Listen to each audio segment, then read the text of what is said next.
You ask, how do businesses start, and what's the best thing for them to start on?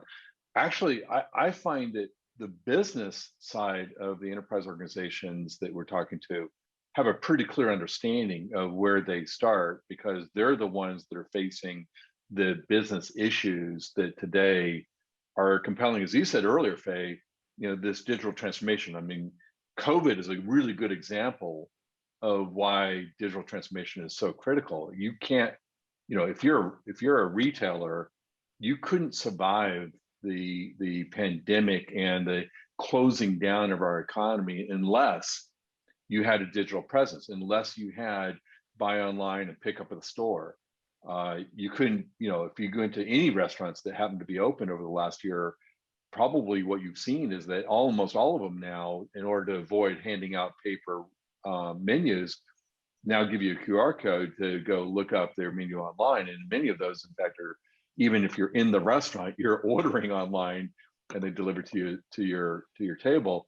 Those are small examples. Of course, manufacturing, distribution, everybody else has kind of had to go through a similar sort of thing. So, I think businesses know that they have to transform, and the reasons for doing so are quite obvious for many of them.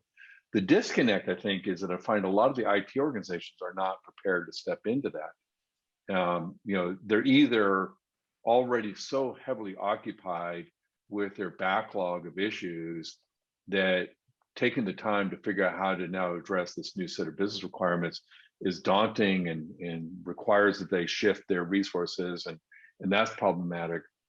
But also, there are a lot of unknowns in this edge world, things that IT organizations haven't had a lot of experience with. As I said, the edge is different than the cloud, and to be able to manage at the edge requires that you rethink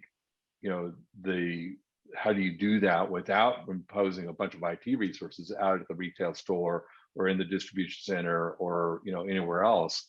You have to be able to do this remotely. You have to be able to have remote control over managing not only the infrastructure, but also the placement of the applications.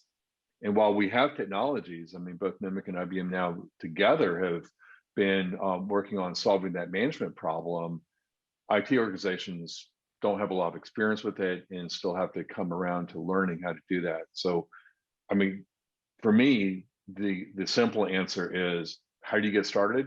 You get started with anything. You get started perhaps with a small example, but something where you could begin to get your feet wet and learn.